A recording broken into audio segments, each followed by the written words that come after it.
Bismillah, Assalamualaikum warahmatullahi wabarakatuh.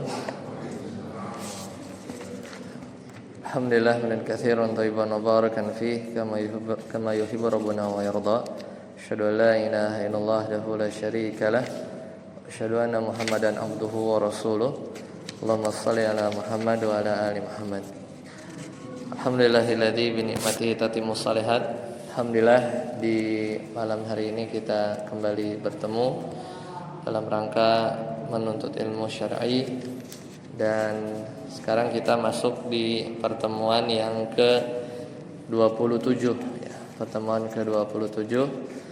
Terakhir kita membahas tentang bab zakat bagian kedua di tanggal 20 April yang lalu ya. Alhamdulillah sekarang kita sudah di 10 hari terakhir Zulqa'dah. Itu artinya sekitar 10-11 hari lagi kita masuk di bulan Zulhijjah ya. Sebagian saudara-saudara kita yang menunaikan ibadah haji ya, itu sudah berangkat ya, dan juga mudah-mudahan kita diberikan kesempatan ya untuk menyempurnakan rukun Islam tersebut. Nah, hari ini kita coba sesuaikan dengan bulan sekarang ya, mungkin lebih cocok. Kita coba buka di kitab bab yang ke-13 ya. Kita coba maju lebih jauh dulu ya, zakat bab ketiga. Kita mundur maju ke bab 13 ya, yaitu bab tentang makanan, sembelihan dan hewan buruan.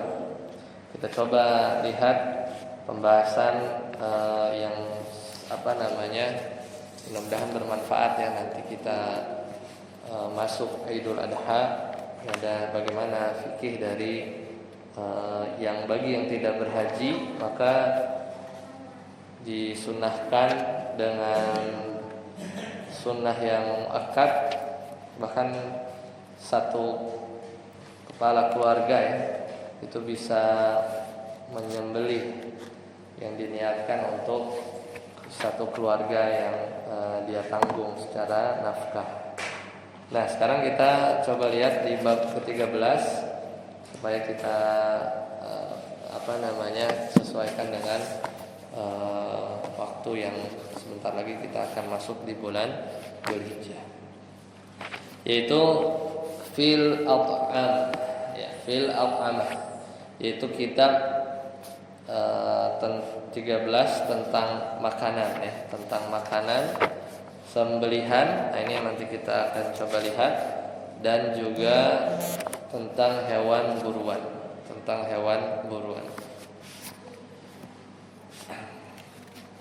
Yang ada bukunya silahkan dibuka.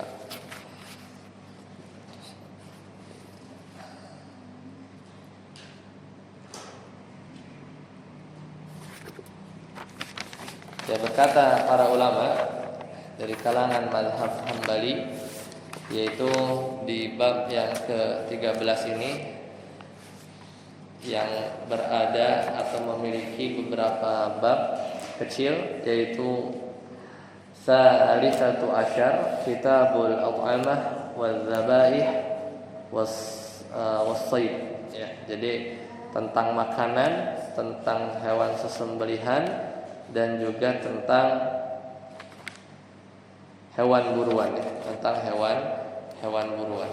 Ini termasuk bab yang paling ujung ya, paling ujung dari kitab fikih muyassar ini. Karena bab yang terakhir ya, itu bab qada, tentang bab kesaksian. Jadi kitab ini ada 14 bab.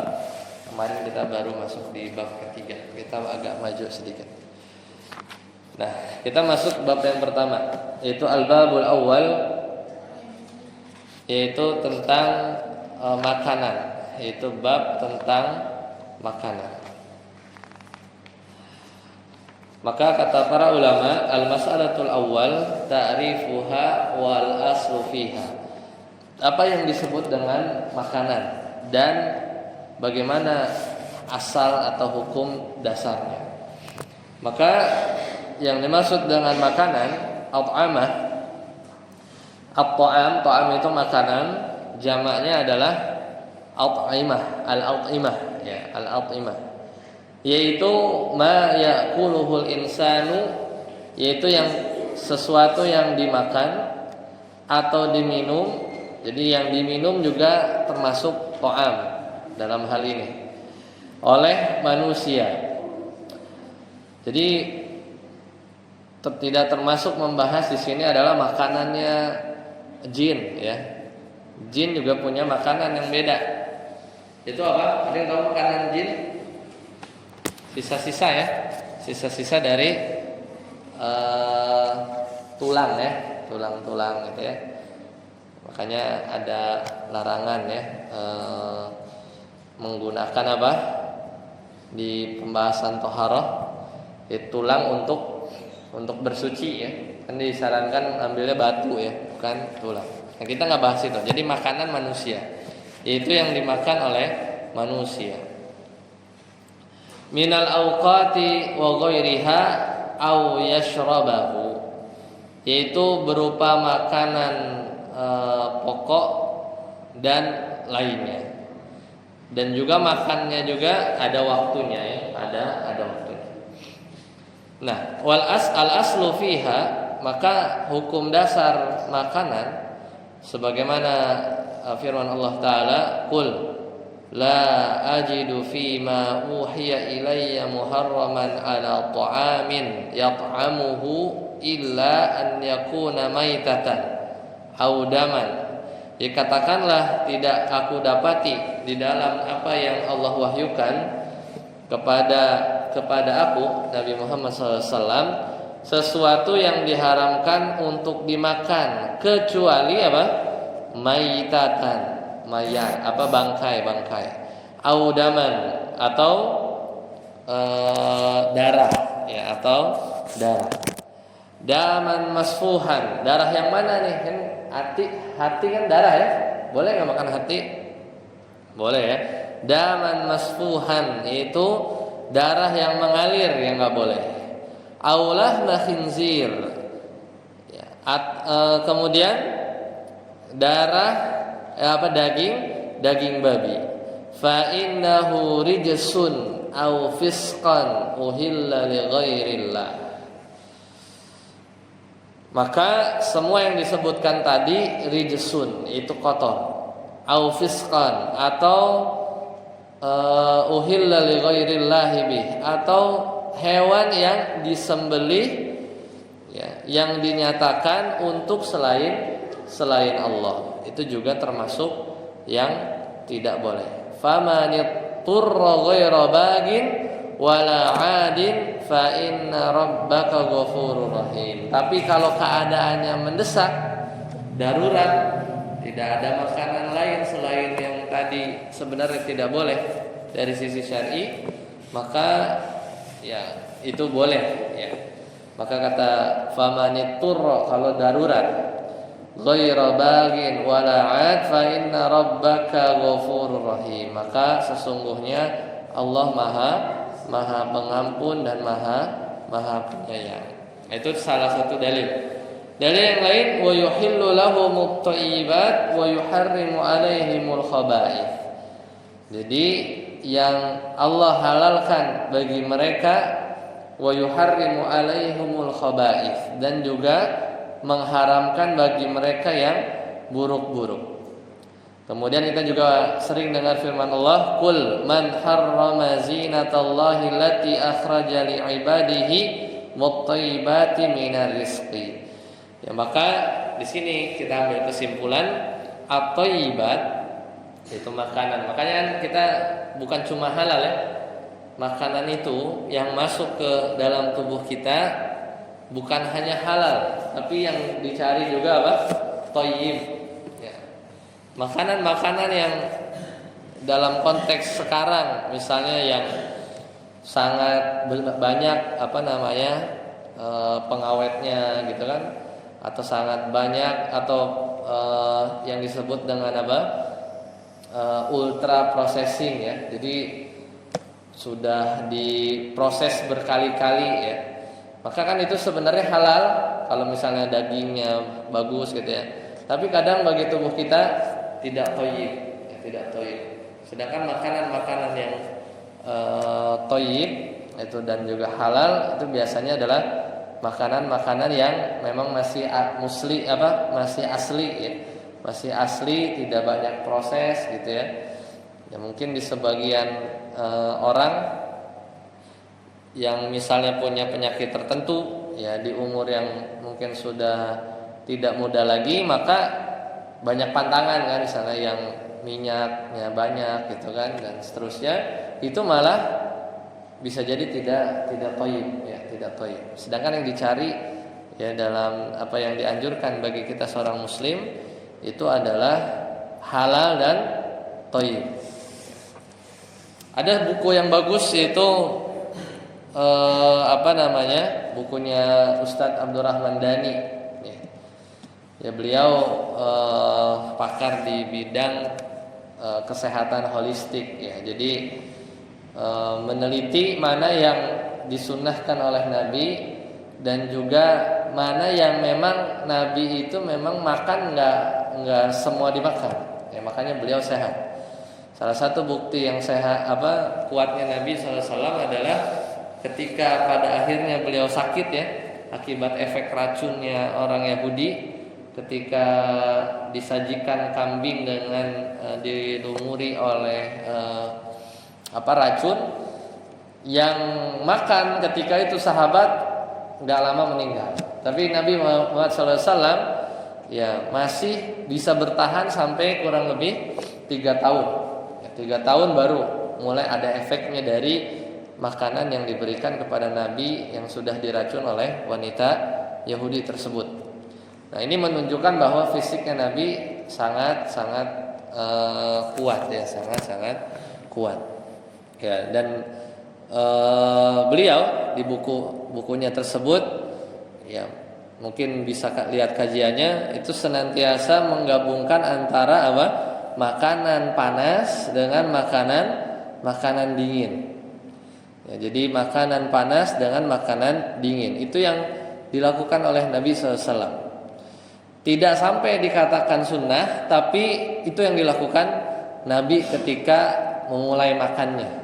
Jadi beliau selalu menggabungkan ketika dia makan kurma ya, dia cenderung panas, kemudian beliau gabungkan dengan timun gitu ya, dan seterusnya. Ya, jadi itu ada ilmunya tersendiri. Jadi tidak cuma halal tapi juga thayyib bagi kita.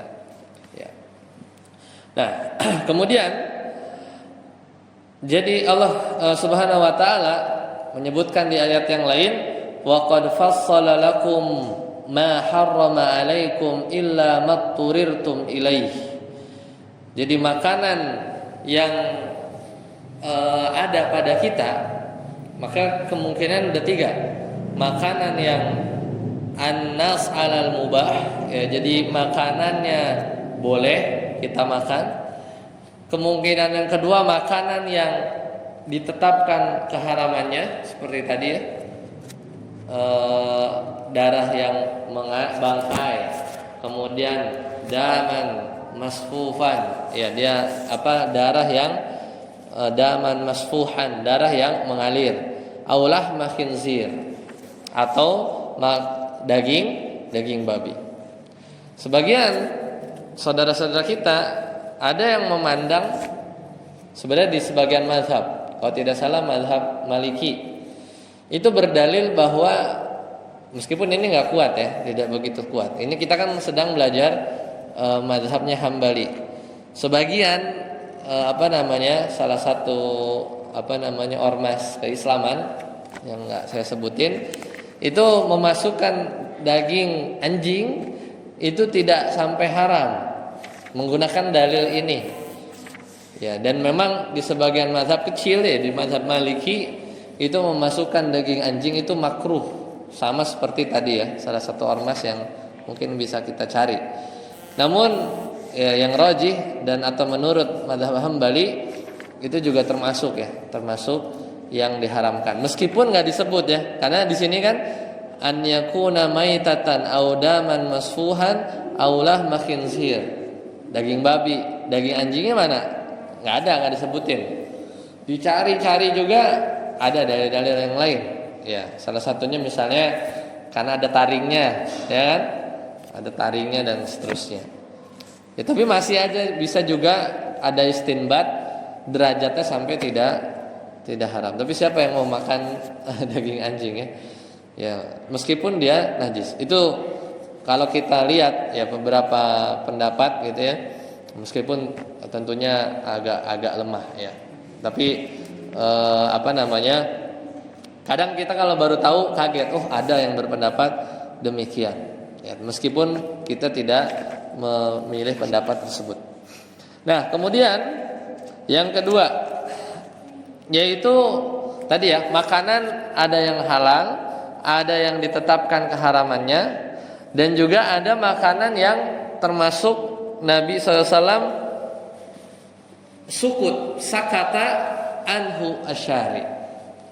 Jadi Nabi diam aja ya, Nabi diam aja.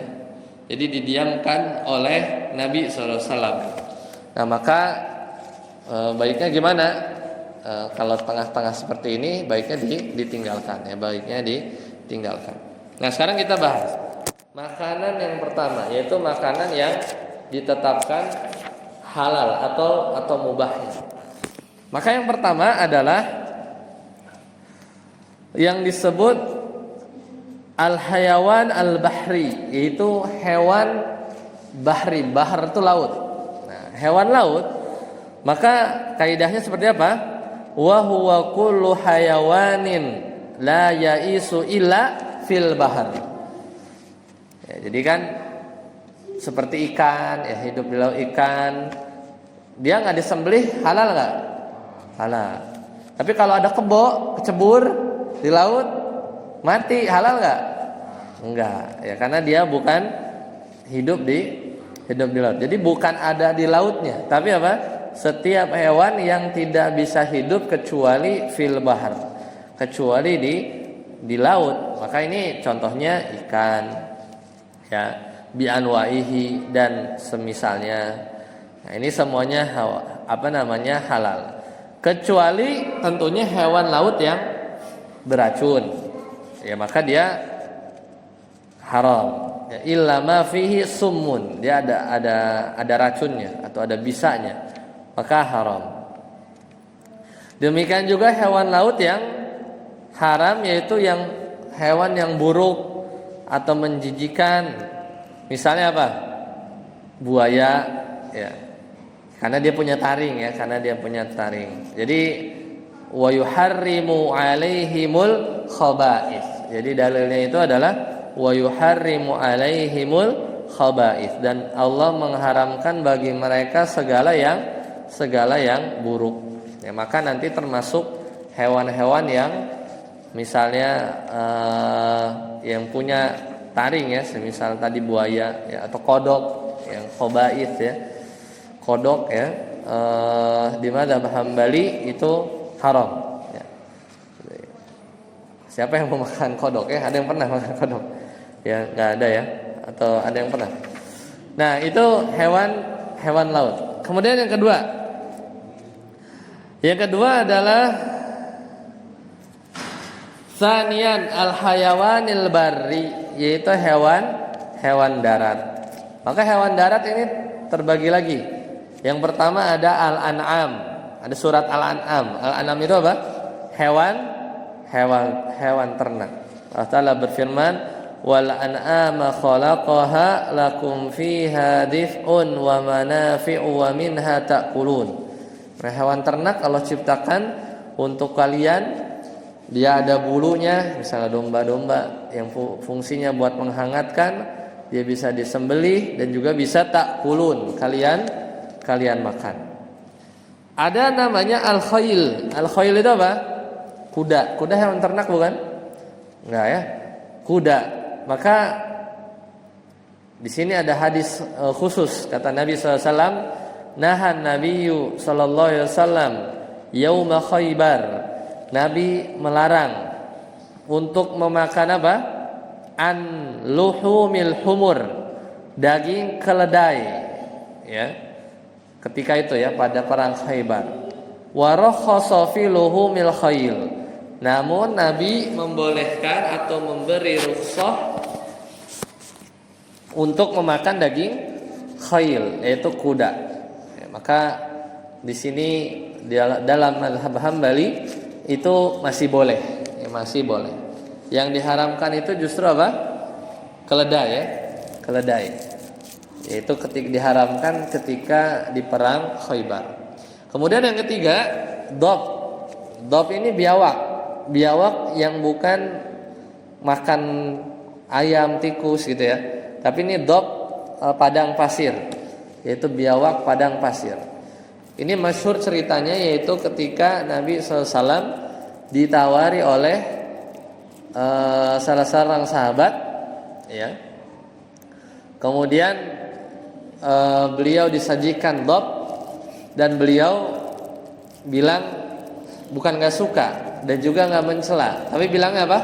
Makanan ini tidak ada di kampung saya. Jadi kan nggak menyakiti dan juga tidak menolak, tapi hanya bilang makanan ini nggak ada di kampung saya, gitu ya. Itu kan bahasa halus ya, bahasa halus. Ditawarin, sebenarnya kita nggak mau atau nggak suka, berarti nanti bilangnya gimana? Makanan ini nggak ada di kampung saya, gitu aja. Jadi menolak dengan halus. Itu sebagaimana akhlaknya Nabi SAW ketika ditawari ya dob oleh salah seorang sahabat. Kemudian al-himar al-wahshi. Nah, ini kalau kita dulu ya kadang himar ini banyak jenisnya. Ini kalau kita cari ya sekarang bisa kita googling ya. Apa itu al-himar al-wahshi ya? Al-wahshi. Maka yang keluar itu kalau kita Google tulis ya al-himarul wahshi. Nah, itu zebra ya. Ya, kalau kita googling ya. Nah, ini termasuk wa huwa ghairul musta'nis, yaitu keledai. Jadi himar keledai, tapi al-himarul wahshi itu kalau kadang kan perlu cari gambar ya. Gambarnya apa gitu kan. Al-himar wahshi itu ternyata yang muncul di website di bahasa Arab itu menerjemahkan al-himarul wahshi itu gampangnya zebra, ini hitam putih. Ini jenis keledai. Ini termasuk apa? Ya, dalam tanda kutip zebra. Jadi beda dengan keledai jinak. Kalau keledai jinak, ini ada hadis dari siapa? Abu Qatadah, bahwasanya beliau pernah melihat keledai liar, kemudian beliau menembaknya, ya, annahu ra'a himaran wahsyian, jadi keledai liar, kemudian menyembelihnya. Kemudian Nabi SAW bertanya, hal ma'akum min lahmihi syai', gitu ya. Apakah kalian masih punya sedikit daging? Maka dia menjawab, kami mempunyai bagian kakinya. Maka kata beliau,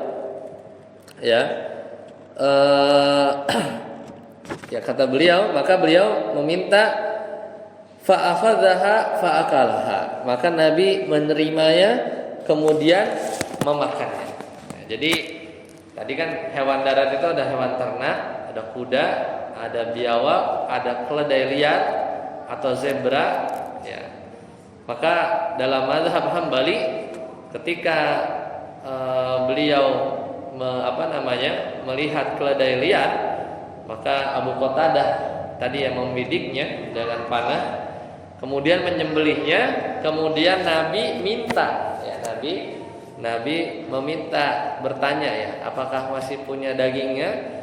Kemudian kami ada nih bagian kakinya, maka Nabi menerima dan memakannya. Jadi ini berdasarkan hadis muttafaqun alaih, berarti diriwayatkan oleh Imam Bukhari dan Muslim. Ini bagian hewan-hewan yang halal. yang ditetapkan oleh nas. Jadi hewan ternak itu digabung, kuda ternyata boleh tadi ya. Yang nggak boleh itu keledai, yang yang waktu di peperangan ya. Kemudian biawak, dog, keledai liar. Nah, kemudian yang kelima arnab. Arnab apa? Arnabun. Arnabun itu artinya kelinci. Nah, kelinci boleh ya, kan ada banyak tuh biasanya dijual. Ini juga dibolehkan oleh nas. Ada hadisnya diriwayatkan muttafaqun alaih, yaitu dari Bukhari dan Muslim. Kemudian yang keenam, hina. Ini seperti ya, bahasa Arabnya itu adalah doba, ya, ad-doba. Nah, ini kalau kita cari gambarannya ya, itu kalau kita, hina ini sama.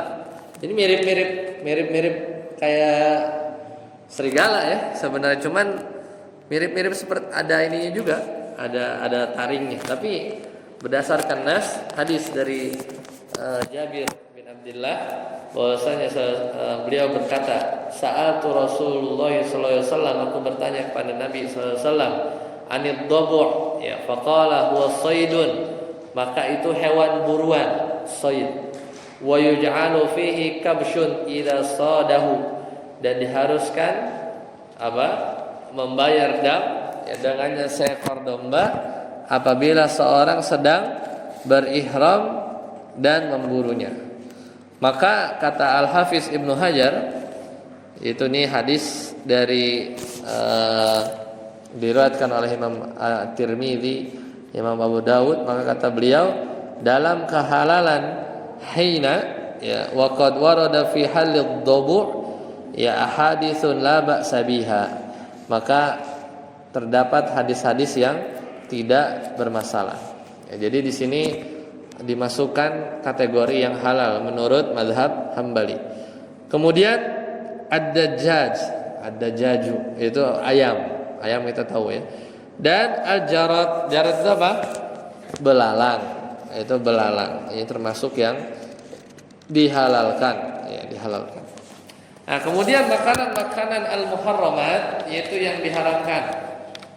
Yaitu diantaranya sebagaimana firman Allah tadi, yang pertama adalah maitah. Maitah itu apa? Bangkai. Apa definisi bangkai? Bangkai itu adalah mamata khotfu anfuhu.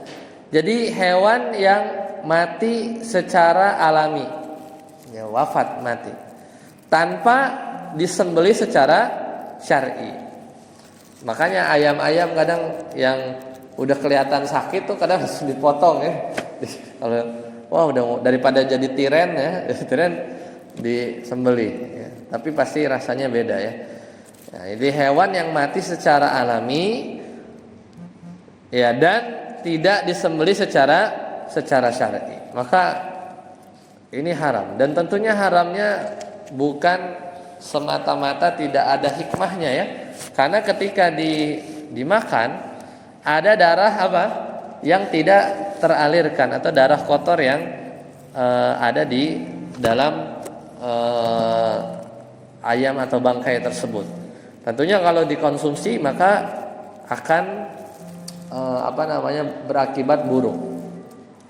Tapi kalau dikonsumsi sekali dan misalnya keadaannya darurat, ya mau gimana lagi?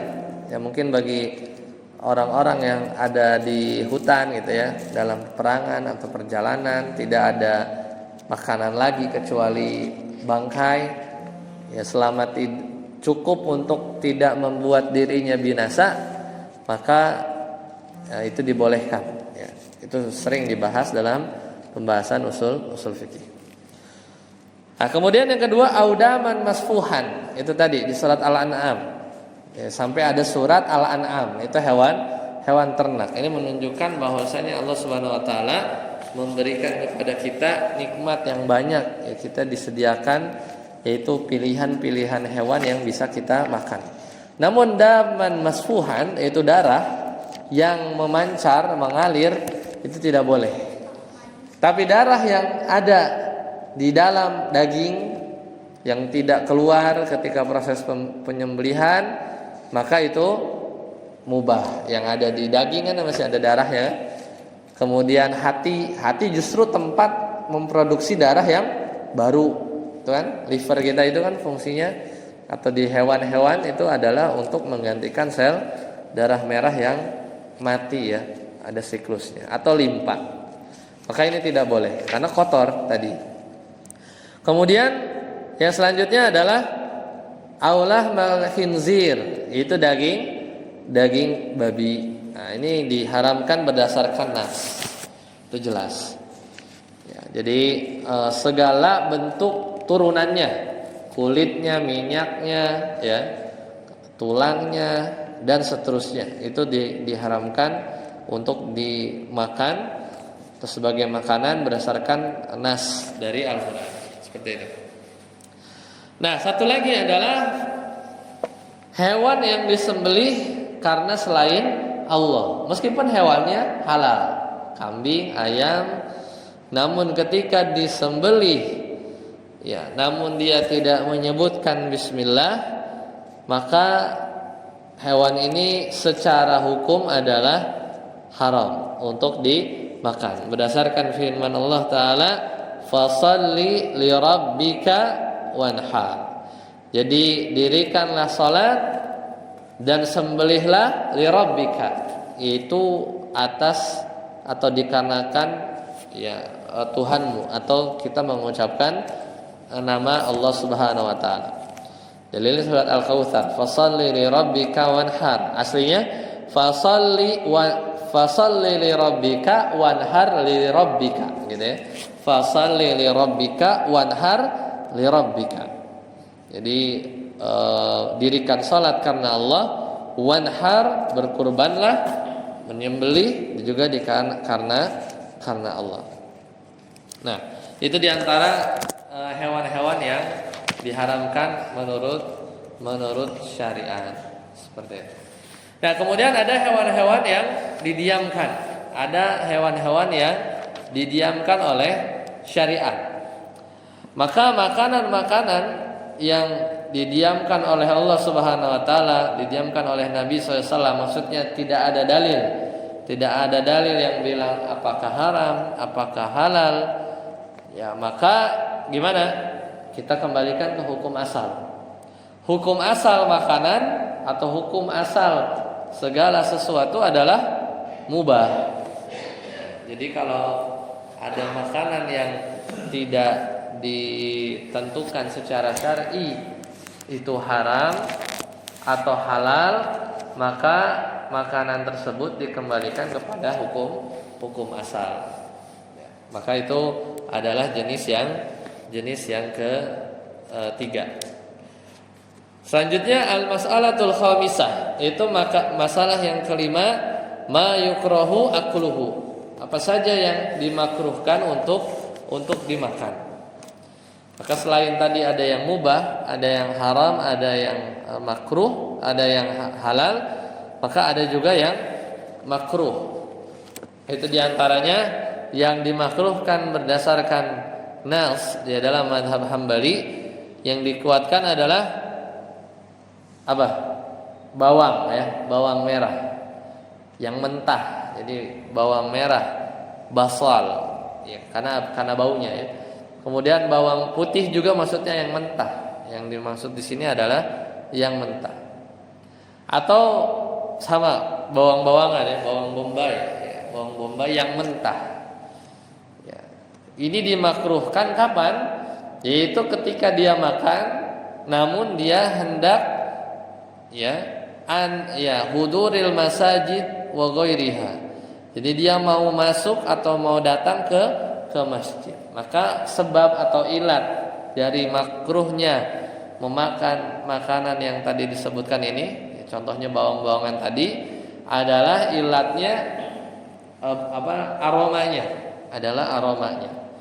Sebagaimana Nabi SAW pernah bersabda, man akala min hadhihi syajarah al-muntinati fala yaqrabanna masjidana. Jadi siapa yang memakan bagian tanaman yang ada baunya, yang tidak sedap ini, Jadi ketika itu terasa ya.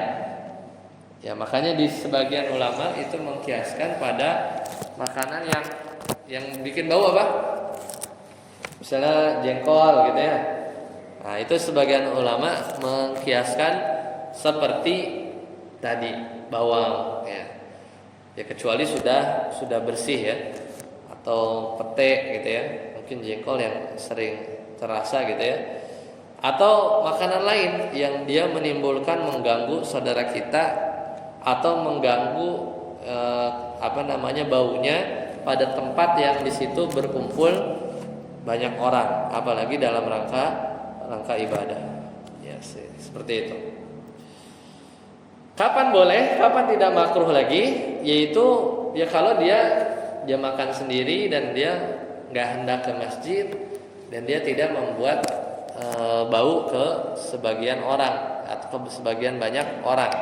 Ya, maka itu boleh hatta yadhhaba rihuhu, sampai baunya hilang. Sampai baunya hilang, maka itu diperbolehkan.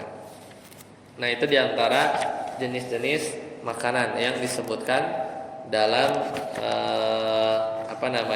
bab ini. Baik, kita masuk selanjutnya ya al-babus tsani, bab yang kedua. Tadi bab makanan, sekarang ahkamu az-zabaih, yaitu bagaimana hukum sembelihan. Maka tadi yang sudah dibahas adalah sembelihan yang tidak dibacakan nama Allah, maka statusnya adalah menjadi makanan yang haram. Nah, sekarang kita membahas detail tentang hewan sesembelihan. Sekarang kita lihat. Maka di sini ada beberapa masalah. Kita rinci apa yang disebut dengan sesembelihan. Kata para ulama di sini ta'rifu dzabai, definisi dari sesembelihan, hewan sesembelihan. Yang pertama, lughatan secara bahasa az-zabaihu jam'u dzabihun bimakna mazbuhah. Jadi dzabahi sesembelihan adalah jamak dari hewan sembelihan yang dia itu sengaja disembelih, dipotong secara bahasa. Adapun secara syar'i al-hayawanu alladhi tamat tadhkiyatuhu ala wajhi syar'i. Jadi hewan sembelihan adalah hewan yang dia sempurna penyembelihannya secara syar'i. Jadi hewan-hewan darat ya, hewan-hewan darat yang bisa dimakan, maka dia dipotong dengan sesembelihan yang sesuai syar'i, maka itu dikategorikan sesembelihan yang halal. Ya, namun ada sesembelihan yang enggak halal, yaitu tadi ketika dia disembelih ya, dihilangkan nyawanya namun dia tidak menyebut nama Allah. Nah, maka di sini kita rinci ya, anwa'ut tadzkiyah, yaitu macam-macam penyembelihan. Ini ada beberapa nama. Jadi secara umum namanya tadzkiyah. Nah, maka di sini ada modelnya. Makanya nanti beda cara motong menyembelih unta ya. Unta sama sapi sama kambing beda. Tapi sama-sama disembelih. Jadi dalam bahasa Arab tadi kan zabhun ya, itu kan menyembelih. Tapi secara umum tadzkiyah itu ada beberapa model. Jadi tadzkiyah penyembelih, bahasa Indonesia itu dikit soalnya. Tadzkiyah dzab itu bahasa Indonesia sembelih juga, tapi dalam bahasa Arab dibedain. Gampangnya itu menghilangkan nyawa hewan. Nah, itu ada beberapa jenis. Yang pertama adalah az-zabhu. Nah, itu yang bisa kita lakukan ke ayam, domba, sapi. Nah, itu namanya zabah, menyembelih ya. Bahasa Indonesia itu kurang ya kosakatanya ya dalam mendefinisikan bentuk-bentuk menghilangkan nyawa hewan, gampangnya ya. Karena kalau kita ikan disembelih apa enggak? Enggak ya, kita enggak ya. Kalau bahasa Indonesia ya pokoknya dimatiin, dimatiin ya. Tapi kalau dalam bahasa Arab tuh kosakatanya banyak. Nah, jadi menghilangkan nyawa hewan itu ada beberapa jenis. Yang pertama yang biasa disebut adzabah. Dalam bahasa Indonesia artinya sembelihan, penyembelihan. Yaitu huwa qat'ul halqi minal hayawani bisyurutin. Jadi memotong tenggorokan hewan dengan syarat-syarat tertentu. Maka syarat-syarat tertentu itu ada beberapa bagian-bagigian urat nadi yang harus putus, dipastikan dia putus. Nah, itu zabah.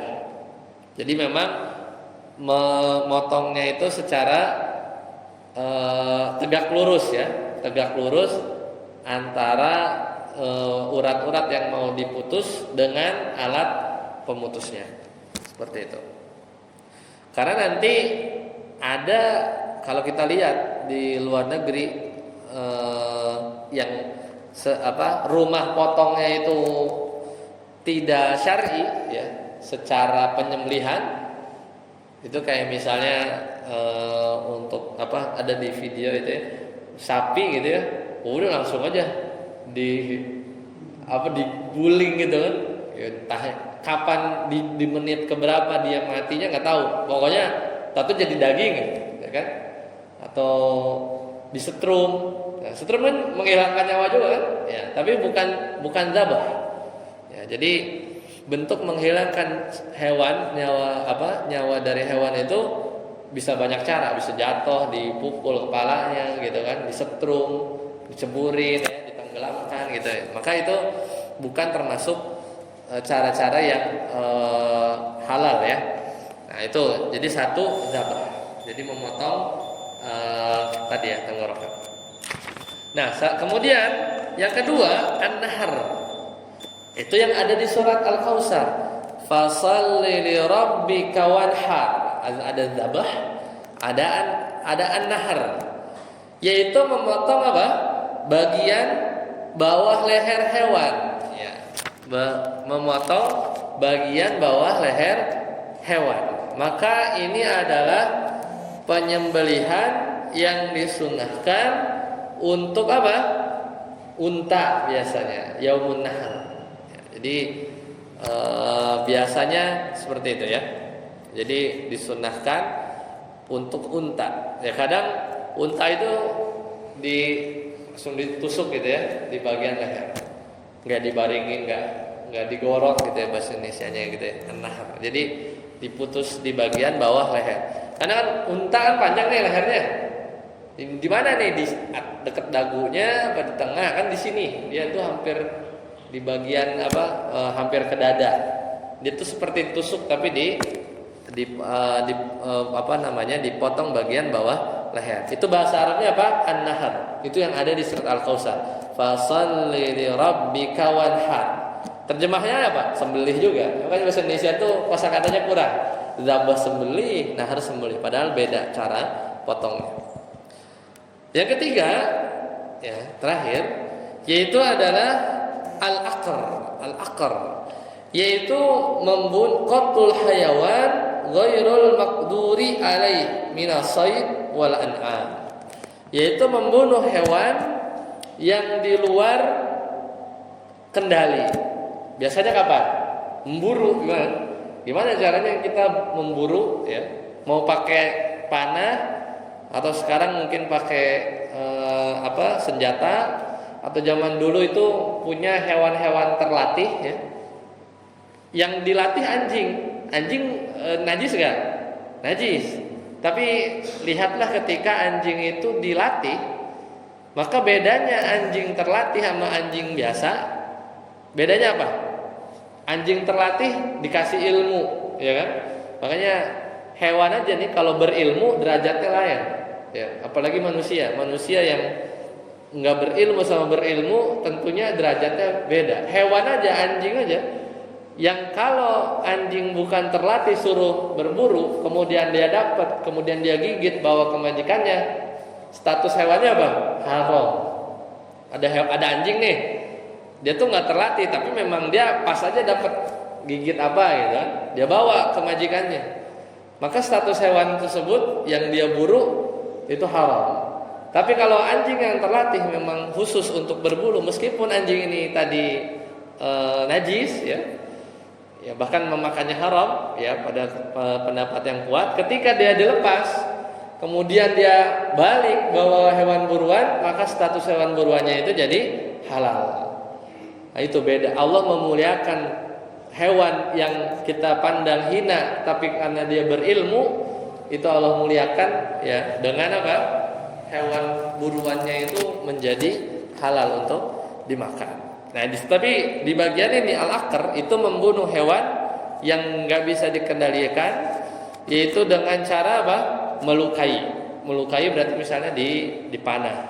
Kan nggak mesti pas bisa di dada gitu kan. Ya, kebetulan memang dia mati. Makanya para pemburu itu ketika dia dapat biasanya belum mati, maka ketika dia sampai langsung dizabah ya atau di an-nahr gitu ya. Seperti itu. Jadi biasanya untanya kabur. Nah, dia panah dulu kan. Dia panah dulu, kemudian dulu ya ketika itu Rasulullah SAW pernah bersabda, "Manadda alaikum fasna'u bihi hakadha." Binatang yang kabur lepas di luar kendali, maka lakukanlah demikian terhadapnya. Jadi dilukai oleh Nabi SAW. Nah, itu beberapa cara menyembelih ya, penyembelihan. Ya, semoga bisa menambah hasanah keilmuan kita ya dari pembahasan yang bisa kita bahas di waktu yang singkat ini. Ya, mudah-mudahan jika kita diberikan rezeki ya kita usahakan bisa berkurban. Mungkin banyak pertanyaan afdol mana ya, kurban di tempat sini atau tempat yang jauh gitu ya, atau motong sendiri atau dipotongin ya, kemudian berupa uang atau memang kita beli gitu ya. Maka di situ memang ada ikhtilaf ya. Namun ketika statusnya kita memang punya ya, kita punya rezeki lebih, kemudian kita tidak melihat besarnya berapa ya, namun kemampuan kita atau semangat kita ya, atau keikhlasan kita dalam mengeluarkan uang tersebut untuk tetap melaksanakan sunnah yang mulia ini. Karena ini kan sunnah yang bahkan sejak zaman Nabi Ibrahim ya. Jadi jika memungkinkan, sekarang banyak ya, kita misalnya di pelosok itu bisa di bawah 2 juta ya, 1, sekian itu masih ada. Tapi di pelosok gitu ya, di pelosok yang mungkin di sana juga kurang ya dalam pemerataan dagingnya. Tapi kalau memang ada kesempatan kita motong sendiri ya, di tempat terdekat dengan daerah kita, maka itu lebih afdal. Namun tidak menutup kemungkinan kita bisa berkurban dan disalurkan langsung kita wakilkan penyembelihannya itu di tempat yang mungkin lebih membutuhkan, maka itu juga tidak apa-apa. Sampai sini dulu, silakan jika ada pertanyaan sebelum ditutup. Ya, silakan.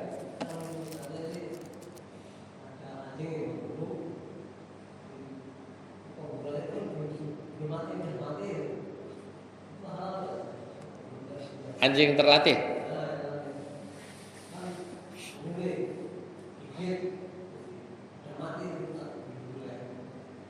sama mati sama ininya kan? Kalau jadi dia misalnya berbulu, makanya gini, ketika dia dia kan anjing terlatih, tapi ya kalau anjing bukan terlatih udah haram. Jadi ketika dia lepas, dia sudah baca bismillah di pasang lepasnya itu. Bismillah, udah ngejar dia. Mungkin berapa menit dia balik. Nah, itu kalau memang pas mati ya halal. Tapi yang jadi masalah itu ketika dia lepas, ya kemudian dia buru-buru. Kadang kita ngejar, kita nggak nunggu. Biasanya pemburu itu di zaman-zaman dulu itu dia ngejar juga, ngikutin. Karena lebih afdal ketika dia dapat, ya dia pastikan meninggalnya lebih jelas. Maka kadang bahkan kondisinya gini, ketika dilepas, ya kemudian kita udah bismillah, kemudian dia berburu, kemudian kita kejar kan, ngikutin, ya sekalian langsung ambil buruannya.